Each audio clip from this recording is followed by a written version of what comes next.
and welcome back to Meteorology Monday. Almost spilled my coffee on that, so I'm gonna put that down. Being a meteorologist means you get asked a lot of questions a lot of the time. So today we're talking about the top 8 things that meteorologists get asked all the time. Coming in at number 8, we have, what even is atmospheric sciences? When you're fresh out of college, you always have people asking you, what did you major in? And for us who went to school for atmospheric sciences, and you say atmospheric sciences, they kind of look at you with a blank face. What is atmospheric sciences? Does it mean that you study the clouds? Is it meteorology? What is it? Well, the answer to that question is it's a lot of things. It's basically an umbrella term for all the things that deal with the sciences of the atmosphere. So you have meteorology, you have climatology, hydrology's in there too. There's also atmospheric chemistry, atmospheric physics, atmospheric dynamics, planetary science, space science. There's a lot of things that atmospheric science degree can go towards. So that's basically what atmospheric sciences is. For me personally, I went for atmospheric sciences, meteorology, weather forecasting. So there's a lot of branches even under that. It gets really confusing. It's just the study of the atmosphere. And that kind of leads into question number 2. And that is, wasn't your major easy? Part 2 to this question is also, where do you go to school for that? The answers to both is pretty simple. A lot of schools have atmospheric sciences as a major, whether it's just atmospheric sciences, meteorology, or climatology, or if it's just general earth sciences. Most schools have some sort of program. For the first part of that question, is your major easy? Not really. A degree in atmospheric sciences means you have to go through a lot of math and a lot of science. So things like advanced physics, light physics, optics, a lot of math, a lot of math. Calcs 1, 2, 3, differential equations, partial differential equations, linear algebra, a ton of things. Those are just the general courses.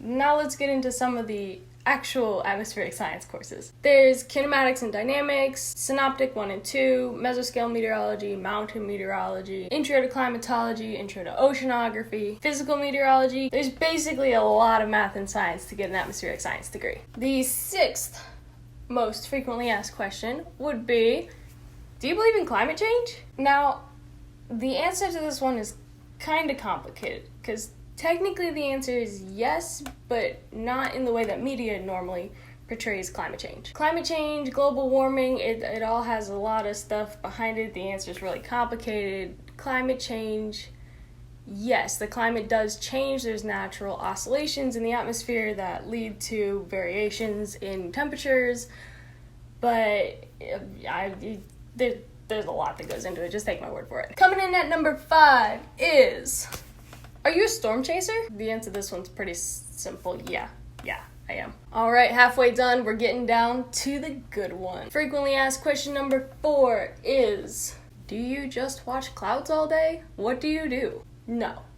We do a lot more than just watch clouds all day. I think this question might deserve to be higher up than number 4, but there's some better ones as well. I get asked this question all the time. When people hear meteorology or atmospheric sciences, they automatically just assume that you watch clouds all day, which would be cool, but I mean, if you're going to school for all these math and science things, you kind of are going to use math and science in your field. It's not just cloud watching. That being said, if there is a cool cloud, you will definitely find us outside cloud watching. We're just probably taking a break from the sciencey things to go outside and nerd out about these cool clouds. At number 3, we have, what's the weather gonna be today? This one could also probably be the number 1 question we also get asked. The short answer is, we have to look at the apps on our phones just like everybody else. If you're somebody in the broadcast meteorology or weather forecasting fields, chances are they'll probably know because it's their job to forecast. So asking them, you'll probably get an answer. But anybody who's in the research field or climatology or hydrology or something like that where you're not constantly actively forecasting the weather, it's probably just easier to look on your phone. Now that is for just the general, what's the weather going to be today, what's the high temperature, what's the low temperature. If there is a specific event going on, that's a different story. Say that you want to go outside to either go swimming or go to a parade or something, and there's a chance that it'll rain, and you see dark storm clouds off in the distance, and you think you might hear thunder. This would be a good time to ask a meteorologist, because chances are they're already pulling up the radar. A few honorable mentions in this category is also, what's the weather going to be next week and next month, and next year, and is the world gonna burn up or is it gonna snow over? These are actual questions I've been asked. The answer to that is nobody knows. Weather can change all the time. We don't really know what's gonna happen in the future. Our computer models have an idea, that's what climatology is for. We have a decent guess, but if you're asking me here in July what the weather's gonna be for an outdoor wedding in November, I don't know. We're pretty good at being able to tell you guys what's going to happen right now, but just like you, we can't see the future. Alright, if you've made it this far, congratulations. We've made it down to our last 2 questions. Now, these 2 questions could probably tie for number 1, because I think I get asked them each at least once a day.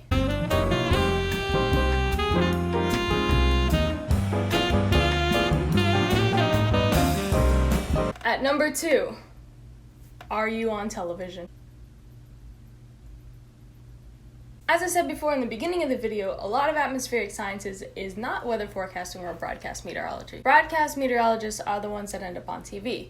And up until recently, a lot of the people on TV don't even have degrees in meteorology. So unless somebody specifically tells you that they're broadcast meteorology or they're on TV, chances are the atmospheric scientist that you talk to is not on TV. There are a lot of research positions and forecasting positions and government positions and private sector positions and hydrologists and climatologists and hurricane forecasters and stuff. And these are not the people that you see on TV. Being on TV is perfectly fine. It's just not for everybody and most people aren't. But I think the reason that we get asked that a lot is because most people don't know about the other sections of atmospheric sciences. If you ask somebody what a climatologist is, they probably won't know what they do or if they're even part of atmospheric sciences. When you think of the word meteorology, a lot of people just assume it's the people on TV. And we've made it.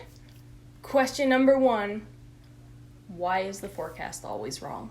And here I would like to take a second to say that most of the time, or at least 50% of the time, the forecast isn't wrong. So, technically speaking, the question should be, why are you wrong half the time? But again, with that, you can watch previous Meteorology Mondays where I go into this a little bit more in depth. There's a lot of factors that go into why a forecast could be wrong. And there are some misconceptions between forecasts that are wrong and forecasts that are right but don't seem right. Like our probability of precipitation Meteorology Monday that we did couple weeks back. I'll leave that linked right here if you want to go check that out, and that talks about how a lot of the time meteorologists are actually right, but it doesn't look like that because we put crazy percentages on our rain and storm forecasts. Also to do with this is the fact that computer models don't go out very far. Our computer models and the amount of data that we put into it is only good for a certain amount of time. Say we want to forecast for next week, we're pretty decent at that. We can get within the ballpark at least. If you want to know the forecast for today, it's pretty much always right. But if you want to know the forecast for 2 or 3 weeks in advance, the models aren't really good at it. The storm systems that would affect your area aren't even in the country yet, and a lot of the times they're not even formed yet. So if we can be right some of the time, or if we can be right, 1 to 3 or 4 days out, that's pretty good. Again, meteorology will get better as time goes on, and our computer models will definitely get better as we start putting more and more data into them. Trust me, as somebody who's done weather forecasting, if you get a wrong forecast, you definitely know, and you definitely think about it all the time. So next time your local meteorologist is right, give them a thumbs up emoji and, tell them you appreciate them. Alright, that included a lot of ranting, but those were the top 8 frequently asked questions that I and a lot of other people get as atmospheric scientists. Hopefully this video was a little bit more than me just ranting and rambling about all the different questions that we get asked all the time as atmospheric scientists. And hopefully you were able to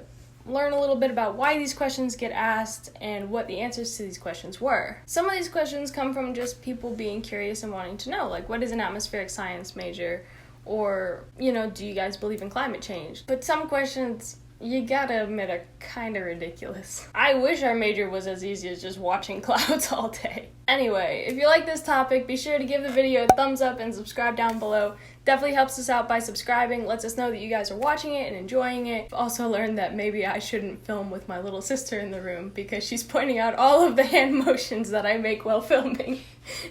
So with limited hand motions, let me tell you about the other things that we have. If you're interested in learning about the technology and stuff behind meteorology, we also have a blog on that. That'll always be linked in that description. We started a Patreon page for you guys to, get some behind the scenes footage and behind the scenes pictures while also supporting us and helping us put out content every single week. As always, don't forget to follow us over on Instagram and Facebook to see our daily weather adventures. Recently, there's been a lot of lightning in North Carolina, so if you're interested in those kind of pictures, definitely click on over to Instagram or Facebook. Until next time, I'm Kayla, thanks for watching, and happy cloud watching.